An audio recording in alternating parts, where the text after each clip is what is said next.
Good morning, Lisa. Good to be with you. Yeah, look, congratulations. This is the first of what I hope will be many interviews with our program over the period of your term. One of the stories that we have... There'll be more than my predecessor, I'll commit to that. Well, I think we're already there. That's a great commitment. We'll back that.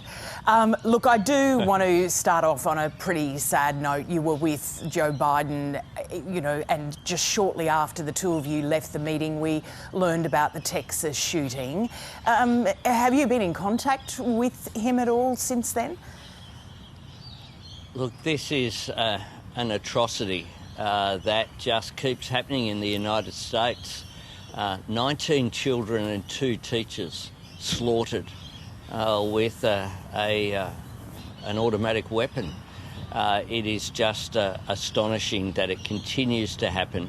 I know that President Biden is very serious about gun law reform. He's made very strong comments, but the US democratic system in their Congress and their Senate needs to act on this. They can't continue to have these tragedies occur. It's far too often. Some of the representatives in Texas seem to be more concerned about students wearing masks than they were about students carrying automatic weapons. This is a tragedy. And I reflect on Australia's actions, and I give credit to former Prime Minister John Howard. He showed great courage, as did the Nationals leader at the time, Tim Fischer, in introducing laws after the Port Arthur massacre that have ensured that we haven't seen one of these tragedies occur since then. We were able to do it in a united way with leadership from John Howard and Tim Fischer and the Labor leader at the time as well, Kim Beazley. And America does need to act on these issues. Yeah, it does make us very grateful for the country we live in right now. Can I turn to another big story this morning, and that is China's plans in the South Pacific. We're learning that the Chinese foreign minister, is going to be talking to 8 different country leaders over 10 days. Does that give you a sense of the scale of what China is planning?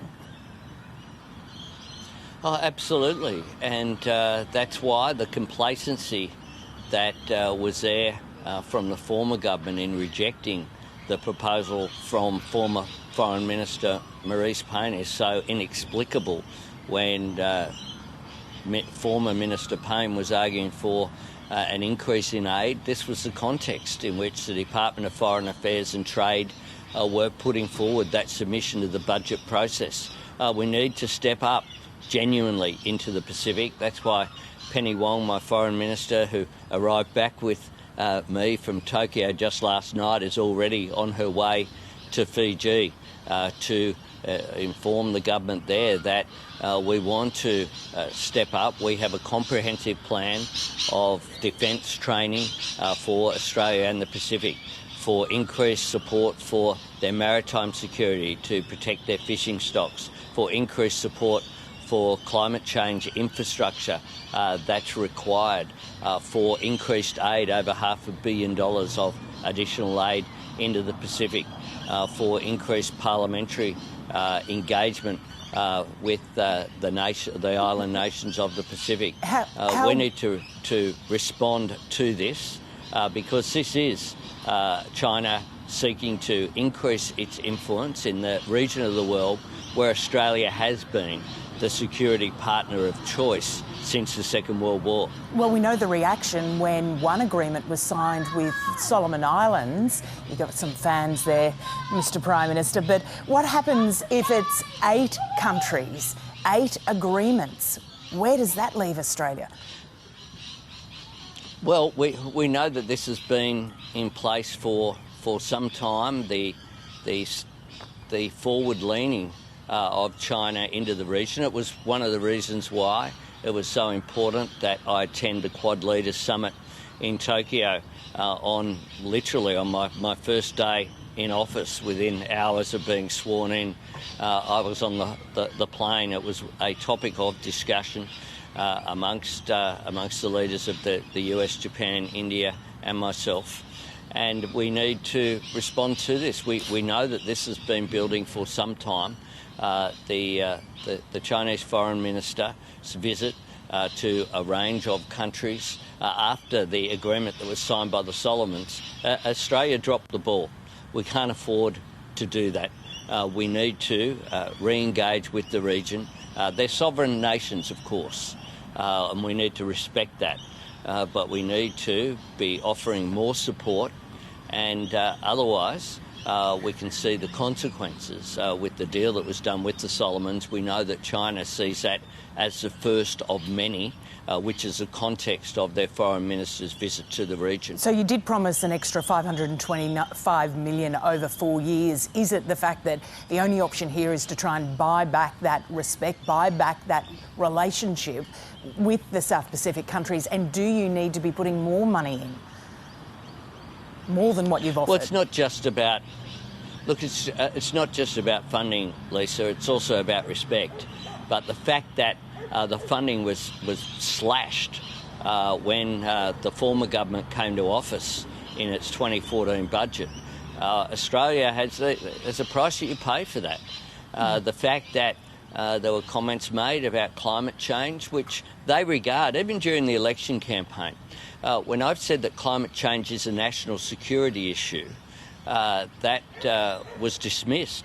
The fact is that the US has considered it as a national security issue as well. And all of the leaders, be it President Biden, Prime Minister Kishida or Prime Minister Modi, all agree that it's a national security issue. But for our Pacific Island neighbours, they consider climate change as an existential threat to their very existence.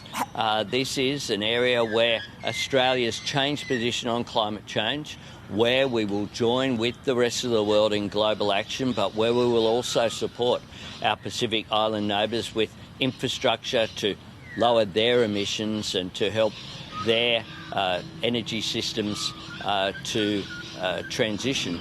These are all measures that we can take which will be well received in the region, as they were by the Quad leaders. The Chinese Premier offered his congratulations to you. Have you responded or worked out how you're going to respond? Is it the olive branch from China? Well, I'll respond appropriately. I welcome all of the congratulations that I've received from around the world. We will act diplomatically and appropriately in all our dealings with other nations. You need to not use a loudhailer. What you need to do is to be firm. We will stand up for Australia's values. I have said that the sanctions that have been placed on Australian exports going to China need to be withdrawn. There is no justification for these sanctions, which have hurt the Australian economy and hurt Australian jobs. But I'll respond appropriately. I welcome the congratulations which were received in a cable.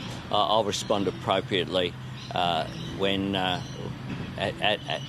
an appropriate time shortly.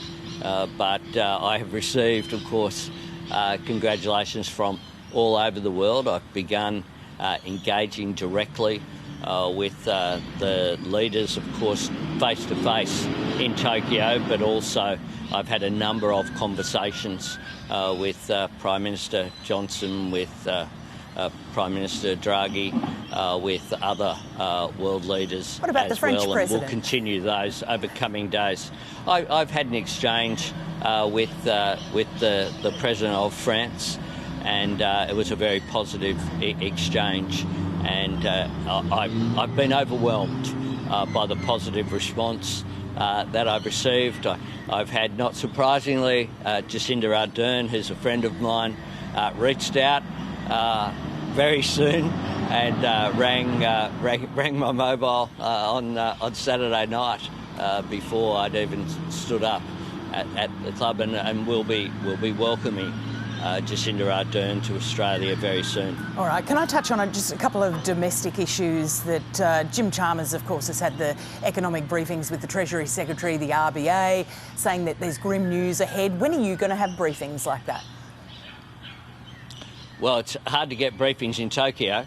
I have just landed back in Australia last night. Yeah, I'm not suggesting so you should have already had them. I'm just asking when yes, they might happen. Yes. Yeah. I have briefings over coming days. I had a number of briefings on the plane. I received extensive national security briefings. We had the Secretary of the Department of Defence. I've had briefings from a range of people, including our national security agencies already. I received a briefing from the Department of Prime Minister and Cabinet, and indeed from Homeland Affairs before the election as well. We'll continue those over coming days. My government will have its full swearing in of the ministry next week after the caucus has met to elect the ministry. We had to move very quickly, Lisa, because of the timing of the Quad Leaders meeting. It's very unusual, as you're aware. It's never happened before that we have an election on Saturday and the swearing in of a new Prime Minister on Monday. One of the reasons why we put in place with the Department of Prime Minister and Cabinet the early appointment of my Treasurer, Jim Chalmers, and my Finance Minister, Katie Gallagher, was that I was very conscious of the economic headwinds that Australia is facing and the need for them to be immediately on top of their brief. They've done that. They will provide economic leadership for this country, and we need to make sure that we represent all of our interests going forward. And I want an economy that works for people, not the other way around. And we're serious about keeping to all of our commitments. But quite clearly, one of the issues that came up, we might have discussed in previous weeks on this program, is we couldn't tell from opposition where all the pots of money had been stored by this government. They abused the process of the contingency reserve to create funds for use during the election campaign. We'll go through those line by line, because it's taxpayers' money, not Liberal Party or National Party money, that was being allocated in the billions, frankly, during this campaign. Well, look, one of the other promises you made was talking about the tone of Parliament. You said people were they had conflict fatigue, and that was one of the messages. Can I then reflect on the comments from Tanya Plibersek yesterday on radio, where she compared Peter Dutton to the villain in Harry Potter and said children might be frightened? She did immediately apologise to Peter Dutton after that interview. But what are your thoughts about that? Well, Tanya Plibersek did the right thing by apologising. I do want to change the way that politics functions in this country. People do have conflict fatigue. Scott Morrison was always looking for an argument, not looking for a solution. Yeah, but it's not a good start when it's your own front bench or someone who's likely to be on your front bench. I want to look... Well, Tanya Plibersek will certainly be on my front bench. There's no question about that. She apologised. It was a mistake. It shouldn't have been said. We'll all make mistakes from time to time. What we need to do is to move on from them, and it's how we respond to them. Tanya Plibersek responded appropriately. I want to change the way that politics operates.